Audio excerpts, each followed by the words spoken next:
Magsingawi kayo sa Panginoon ng isang bahagong awitin. Magsingawi kayo sa Panginoon buong sandaigdigan. Awitan ang Panginoon at purihin ang kanyang ngalan. Ipahayag ang kanyang pagliligtas sa lahat ng panahon. Magsingawit kayo sa Panginoon isang bagong awitin. Magsingawit kayo sa Panginoon buong sandaigdigan.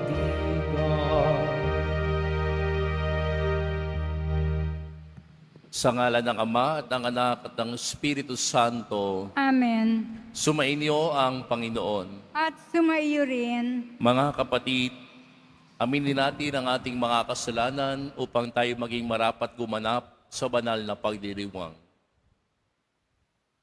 Inaamin ko Makapangyarihang Diyos, at sa inyo mga kapatid, na lubha akong nagkasala sa isip, sa salita at sa gawa, at sa aking pagkukulang.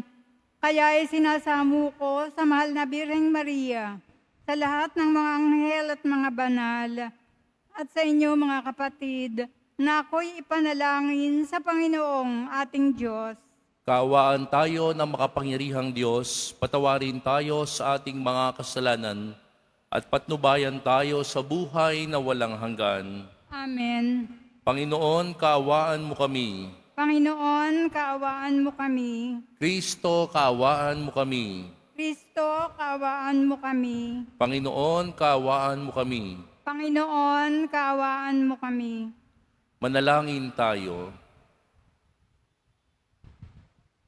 Ama naming makapangyarihan, maisaloob nawa naming palagian ang mga galing sa Espiritu ng Kabanalan, upang sa salita at gawa ay aming magampanan ang lahat ng iyong mga kinalulugdan. Sa pamamagitan ni Jesucristo, kasama ng Espiritu Santo, magpasawalang hanggan. Amen. Magsiupo muna po ang lahat.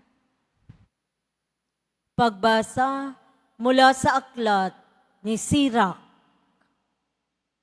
Huwag kang manalig sa iyong kayamanan, at huwag mong akalaing dahil sa salapi mo'y hindi mo kailangan ang sinuman. Huwag kang padadala sa labis na hangarin, na makamtan lamang ang gusto'y kahit paalipin. Huwag mong sabihing wala kang kinikilalang kapangyarihan, sapagkat darating ang panahong sisingilin ka ng Panginoon. Huwag mo ring sabihing wala namang mangyayari sa akin matapos akong magkasala. Ang Panginoon ay di nagsasawa ng paghihintay para lapatan ka ng parusa. Huwag kang mahirati sa pagkakasala dahil sa pag-asang lagi kanyang patatawarin. Huwag mong sabihing walang katapusan ang kanyang habag. Patatawarin niya ako gaano mang karami ang aking kasalanan, sapagkat kung siya'y marunong maawa, marunong din siyang magalit, at mariin siyang magparusa sa mga makasalanan.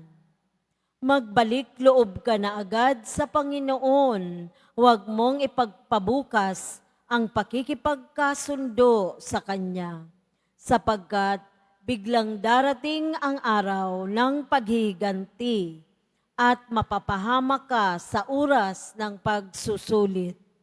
Huwag kang manalig sa kinamkam mong kayamanan, sapagkat gagamitin yan laban sa iyo sa araw ng kapighatian. Ang salita ng Diyos. Salamat sa Diyos. Mapalad ang umaasa sa Panginoong tuwina. Mapalad ang umaasa sa Panginoon tuwina. Mapalad ang taong hindi naaakit niyong masasama upang sundan niya ang kanilang payot, maling halimbawa. Hindi sumasama sa sinumang taong ang laging adhikay, pagtawanan lamang at hamak-hamakin ang Diyos na dakila. Nagagalak siyang laging magsaliksik ng banal na aral. Ang utos ng poon siyang binubulay sa agabit araw. Mapalad ang umaasa sa Panginoon tuwina. Ang katulad niya ay isang punong kahoy sa tabing batisan. Sariwa ang dahot, laging namumunga sa kapanahunan. Ang anumang gawin ay nakatitiyak na magtatagumpay. Mapalad ang umaasa sa Panginoon tuwina. Ngunit ibang-iba ang masamang tao, ipa ang kawangis. Siya'y natatangay at naipapadpad kung hangi umiihip. Sa taong matuwid ay Panginoon ang siyang mag-iingat, ngunit kailanman ang mga masama ay mapapahamak. Mapalad ang taong umaasa sa Panginoon tuwina. Magsitayo na po ang lahat.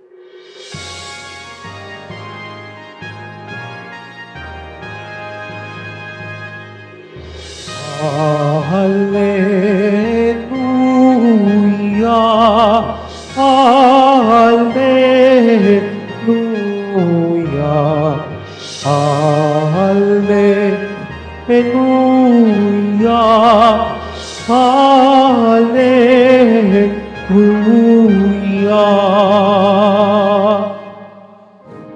Tanggapin niyo ang salita na di sa tao nagmula, kundi sa Diyos na dakila. Hallelujah,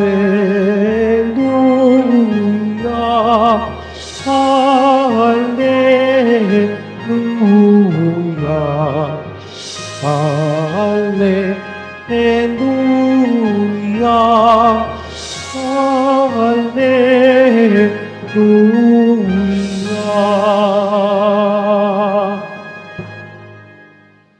Sumainyo ang Panginoon. At sumaiyo rin. Ang mabuting balita ng Panginoon ayon kay San Marcos. Papuri sa iyo, Panginoon. Noong panahong iyon, sinabi ni Jesus sa kaniyang mga alagad, "Sinasabi ko sa inyo, sino mang magbigay sa inyo ng isang basong tubig dahil sa kayo'y kay Kristo, ay tiyak na gagantimpalaan.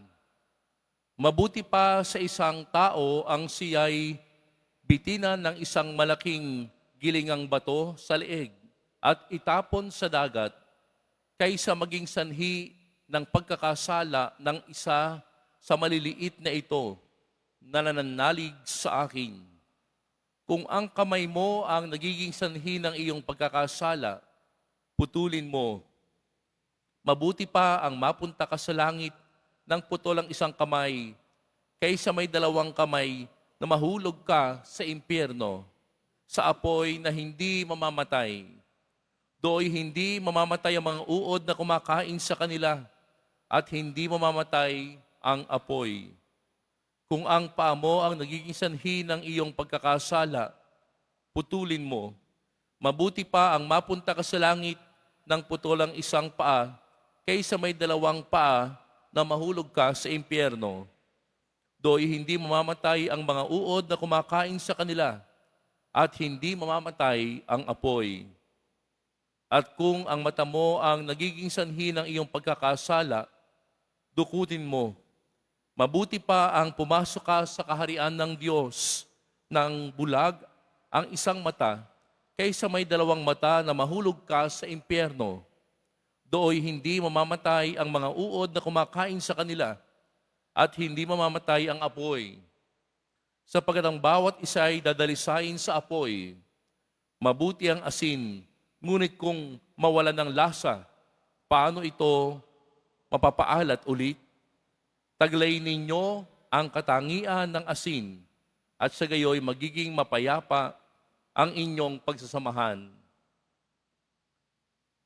Ang mabuting balita ng Panginoon. Pinupuri ka namin, Panginoong Heso Kristo. Magsiupo muna po ang lahat. Bigyan po natin ng pagpupugay at pasasalamat ang Poong Jesus Nazareno.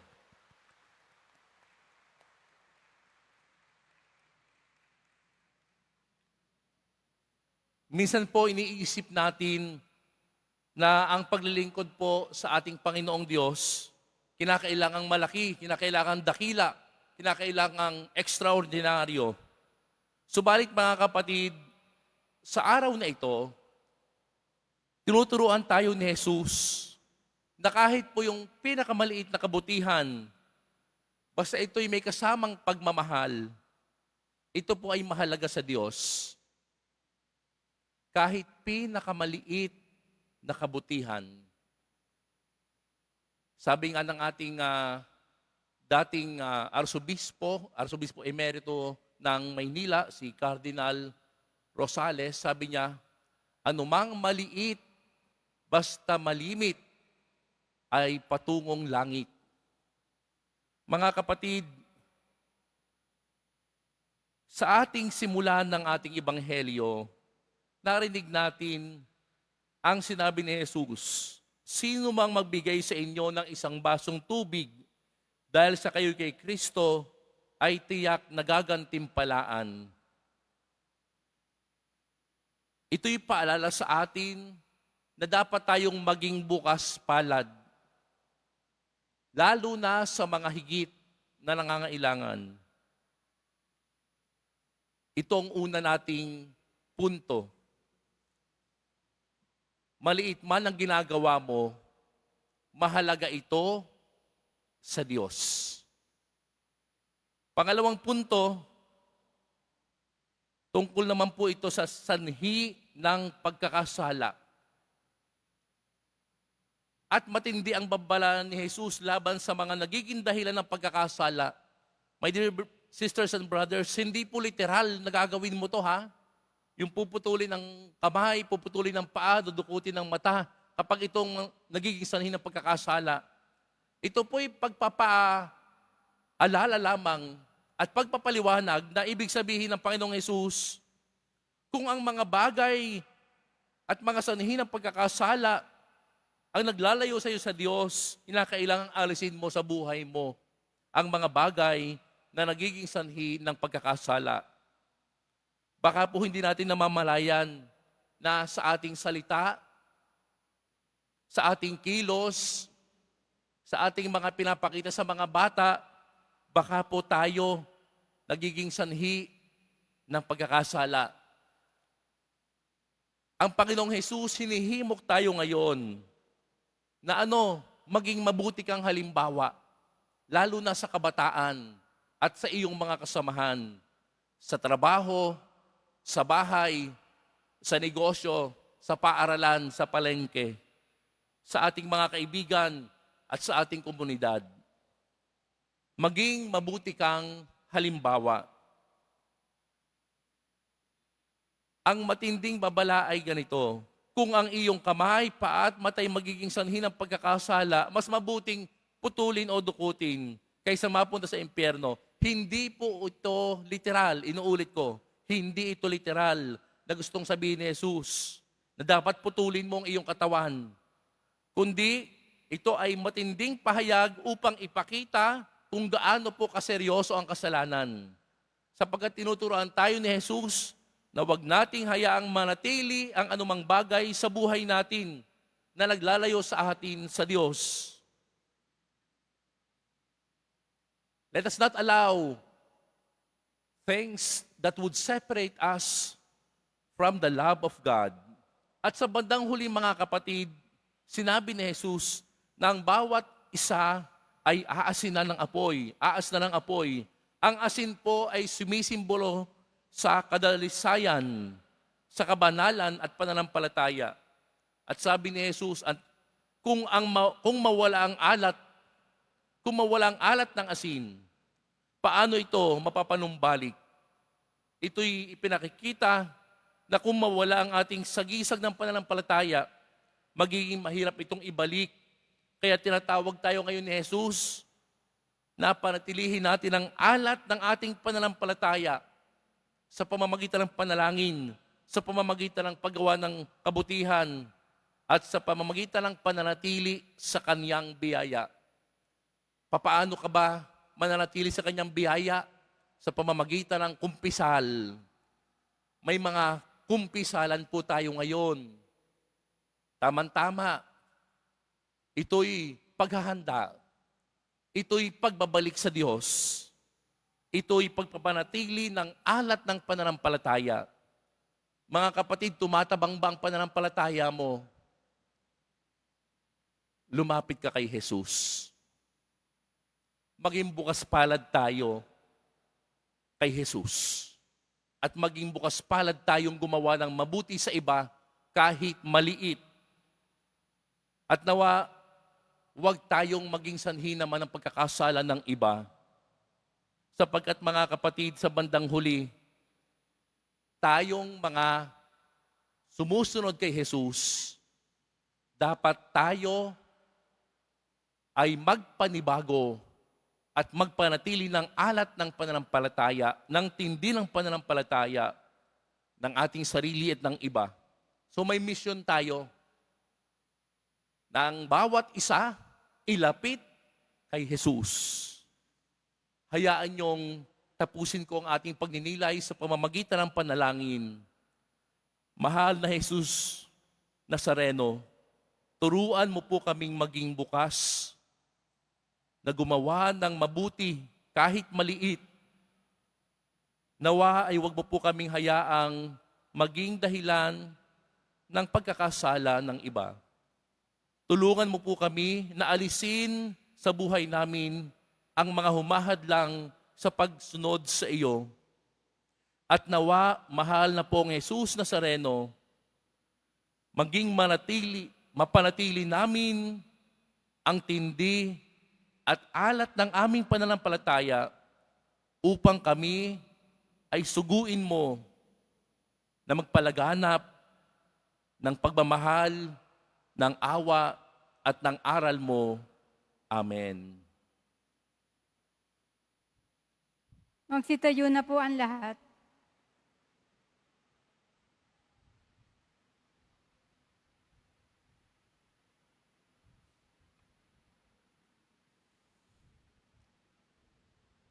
Minamahal kong mga kapatid, manalangin tayo ngayon sa Diyos, Ama, para sa kaliwanagan ng ating isip at diwa, habang ating inilalahad sa Kanya ang mga pangangailangan ng hindi buo at hiwa-hiwalay na daigdig. Ang ating itutugon, Ama, umaasa kami sa iyo. Ama, umaasa kami sa iyo. Ang banal na sambayanan ng Diyos, naway manatiling matatag sa pakikibaka laban sa iba't ibang kasamaan. Manalangin tayo. Ama, umaasa kami sa iyo. Ang lahat ng mga tao naway patuloy na magsumikap sa pagharap sa mga pagsubok at pagdurusa. Manalangin tayo. Ama, umaasa kami sa iyo. Ang ating mga ari-arian, naway huwag nating hayaang umakay sa atin sa kawalan. Manalangin tayo. Ama, umaasa kami sa iyo. Ang mga may sakit, naway makatagpo ng lakas at kasiyahan mula sa mga nag-aaruga sa kanila. Manalangin tayo. Ama, umaasa kami sa iyo. Ang ating mga mahal na yumao, naway makatagpo ng walang hanggang kapahingahan. Manalangin tayo.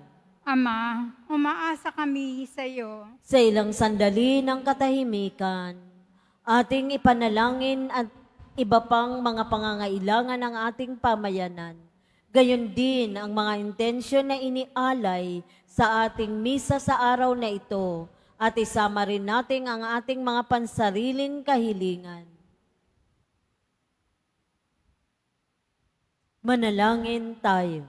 Ama, umaasa kami sa iyo.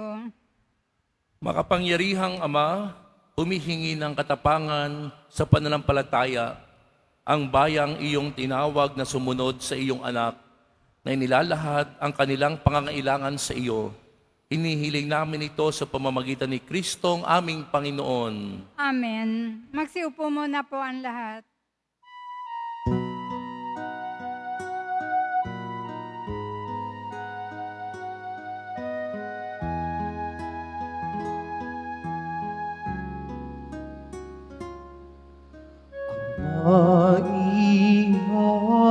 Maihandog sa'yo, Panginoon, ay tinapay at alak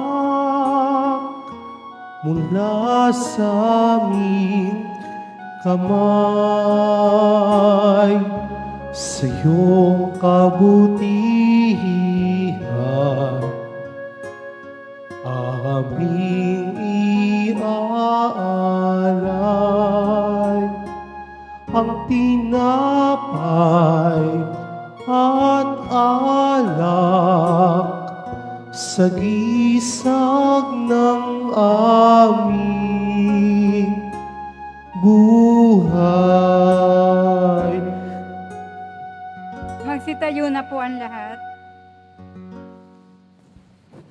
Manalangin kayo mga kapatid upang ang paghahain natin ay kalugdan ng Diyos sa mga makapangyarihan. Tanggapin nawa ng Panginoon itong paghahain sa iyong mga kamay, sa kapurihan niya at karangalan, sa ating kapakinabangan, at sa buong sambayanan niyang banal.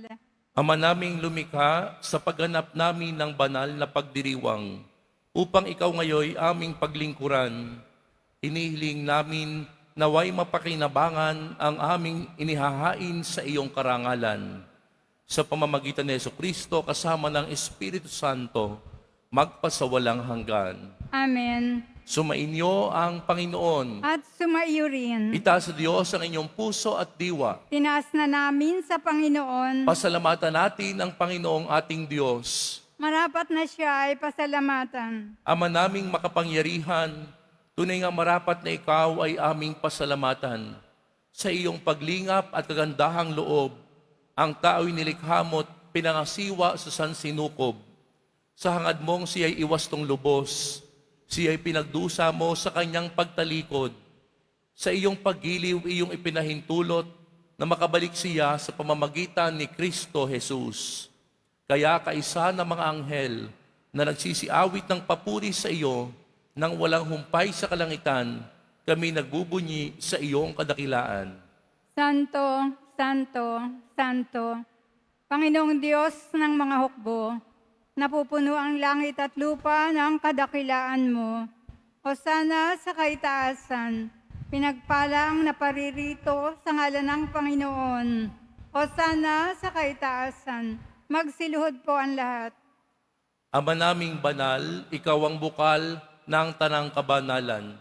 Kaya't sa pamamagitan ng iyong Espiritu, gawin mong banal ang kaloob na ito, upang para sa amin maging katawan at dugo ng aming Panginoong Hesukristo. Bago niya pinagtiis ang kusang loob na maging handog, hinawakan niya ang tinapay, pinasalamatan kaniya, pinaghati-hati niya iyon, iniabot sa kanyang mga alagad at sinabi, "Tanggapin ninyong lahat ito at kanin. Ito ang aking katawan na ihahandog para sa inyo."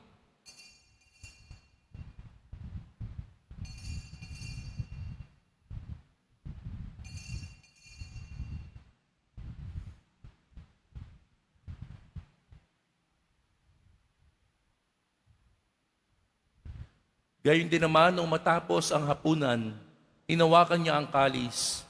Muli kanyang pinasalamatan. Iniabot niya ang kalis sa kanyang mga alagad at sinabi, "Tanggapin ninyong lahat ito at inumin. Ito ang kalis ng aking dugo ng bago at walang hanggang tipan. Ang aking dugo na ibubuhos para sa inyo at para sa lahat. Sa pagpapatawad ng mga kasalanan, gawin niyo ito sa pag-alala sa akin."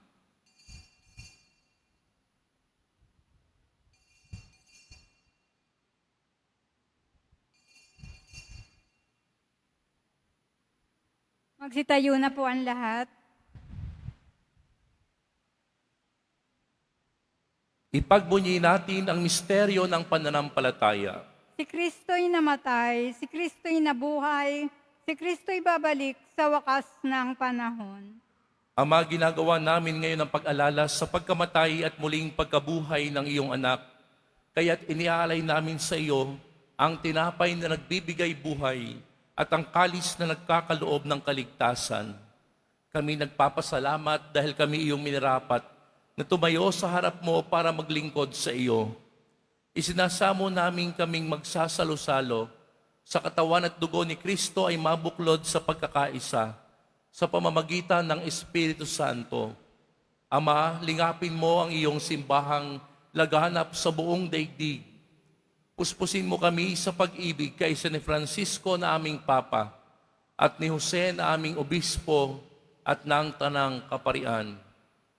Alalahanin mo rin ang mga kapatid naming nahimlay nang may pag-asang sila'y muling mabubuhay, gayon din ang lahat ng mga pumanaw. Kaawaan mo sila at patuloyin sa iyong kaliwanagan. Kaawaan mo at pagitapatin kaming lahat na makasalo sa iyong buhay na walang wakas.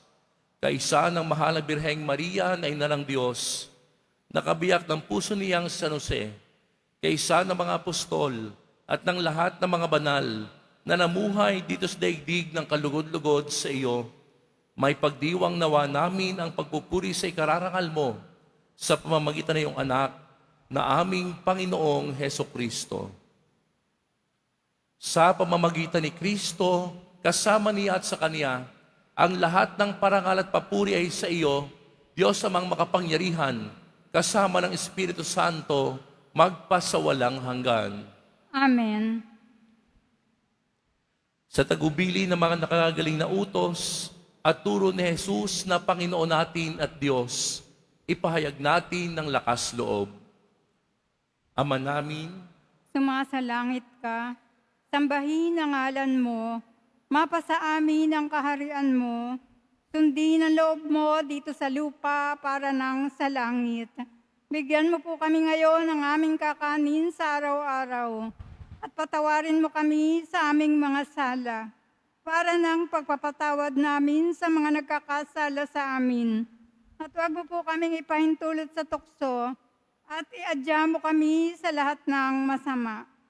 hinihiling namin kami iadya sa lahat ng masama, pagkalooban ng kapayapaan araw-araw, iligtas sa kasalanan at ilayo sa lahat ng kapahamakan, samantalang aming pinananabikan ang dakilang araw ng pagpapahayag ng tagapagligtas naming si Heso Kristo. Sapagkat iyo ang kaharian at ang kapangyarihan at ang kapurihan magpakailanman. Amen. Panginoong Hesukristo, sinabi mo sa iyong mga apostol, kapayapaan ang iniiwan ko sa inyo, ang aking kapayapaan ang ibinibigay ko sa inyo. Tunghayan mo ang aming pananampalataya at huwag ang aming pagkakasala. Pagkalooban mo kami ng kapayapaan at pagkakaisa ayon sa iyong kalooban, kasama ng Espiritu Santo, magpasawalang hanggan. Amen. Ang kapayapaan ng Panginoon ay laging sumainyo. At sumaiyo rin. Magbigayan kayo ng kapayapaan sa isa't isa.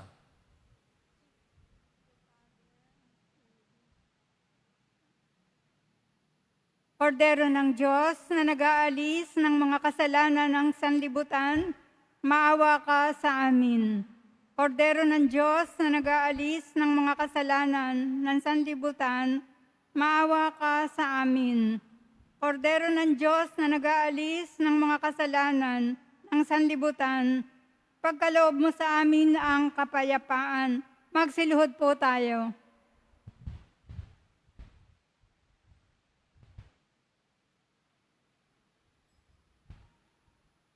Ito ang kordero ng Diyos. Ito ang nag-aalis ng kasalanan ng sanlibutan. Mapalad ang mga inaanyahan sa kanyang piging. Panginoon, hindi ako karapat-dapat na magpatuloy sa iyo. Ngunit sa isang salita mo lamang ay gagaling na ako.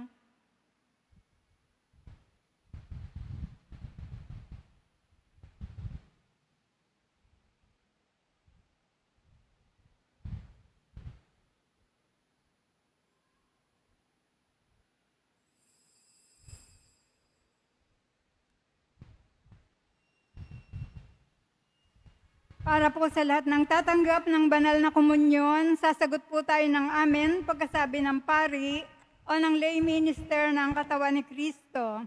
At isubo agad sa bibig bago umalis sa harapan ng pari o ng lay minister. Sumunod po tayo.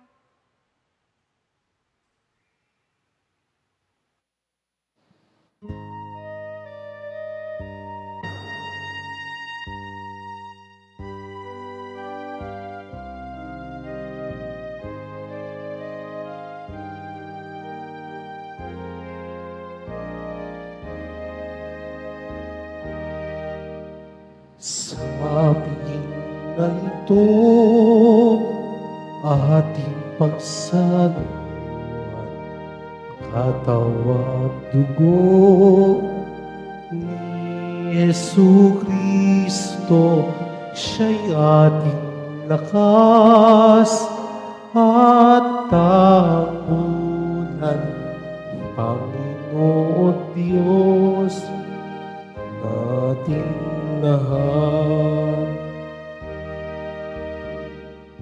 Tikman ninyo at masdan ang kabutihan ng Panginoon.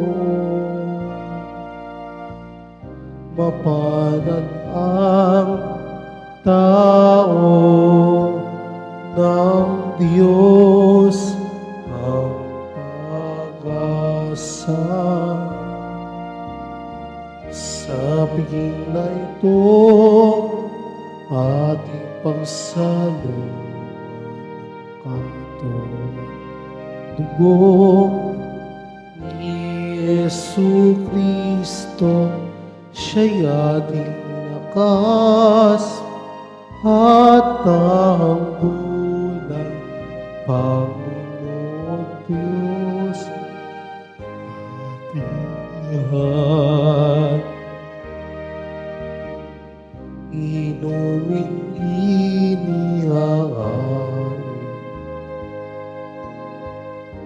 dugo ni Kristong buti, hinati-hati pagkain, katawang alay sa piging ni Jesus para sa atin. Sa piling na ito, ating pagsaluhan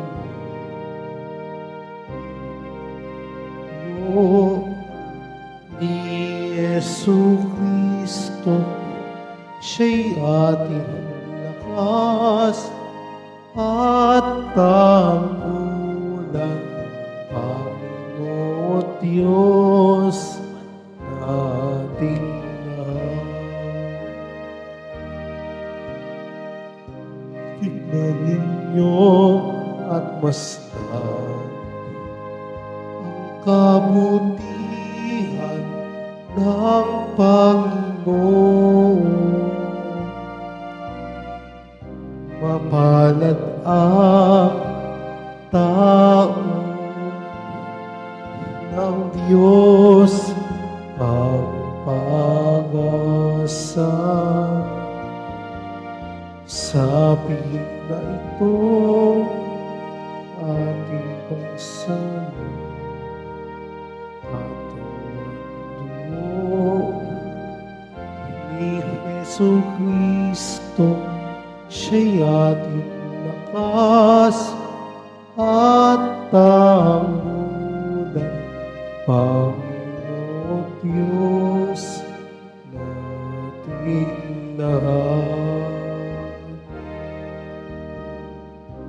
Inumin inihain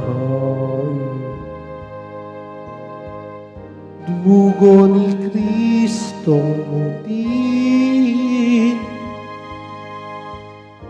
hinati-hating pagkain, katawang alay sa piging ni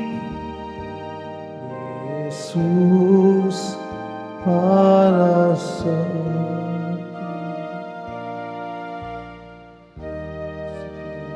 Kristo, ating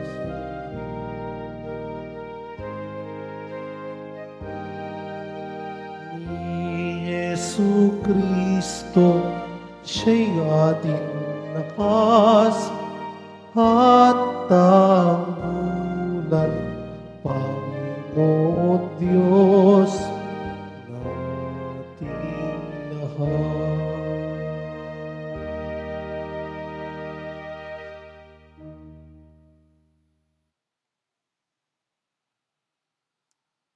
Mga paalala po sa mga nagsisimba, pagkatapos po ng banal na misa, wiwisikan po ang lahat ng banal na tubig. Pinakikiusapan po ang lahat na manatili lamang muna sa inyong mga lugar, tanging sa Quezon Boulevard o sa Plaza San Juan lamang po ang labasan ng lahat. Sumunod po tayo. Maraming salamat po sa inyong pagdalaw at pagsisimba sa Basilica Minor at Pambansang Dambana ni Jesus Nazareno.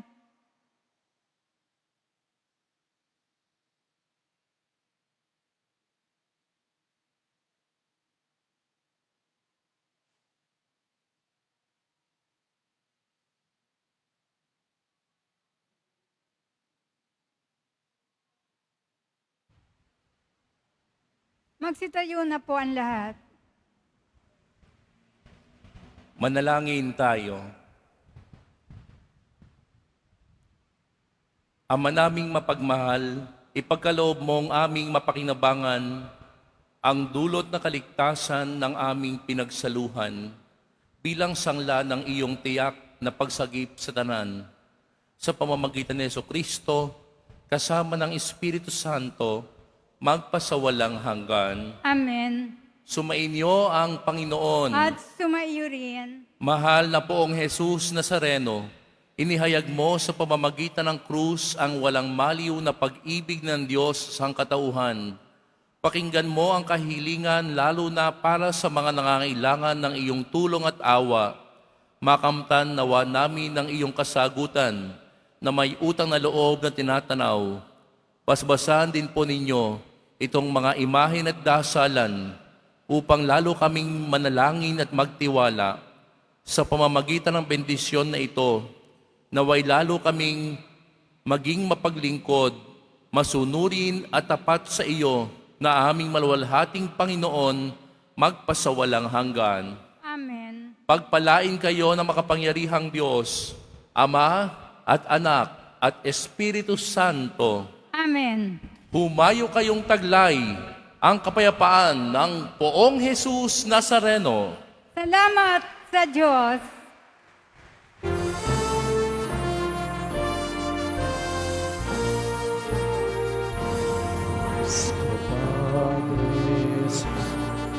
Nazareno, sinasamba ka namin. Puhong namin, alam mo ang aming buhay, nakagpasan, Cristo Padre Nazareno. Ligtas mo kami sa kasalanan, ang krus mo pinamatayan, sa gisag ng aming kaligtasan. Cristo Padre Jesus Nazareno, narangan ka namin. Nuestro Padre Jesus Nazareno, inuwalat ka namin. Nuestro Padre Jesus Nazareno, narangal ka namin. Nuestro Padre Jesus Nazareno, inuwalat panalangin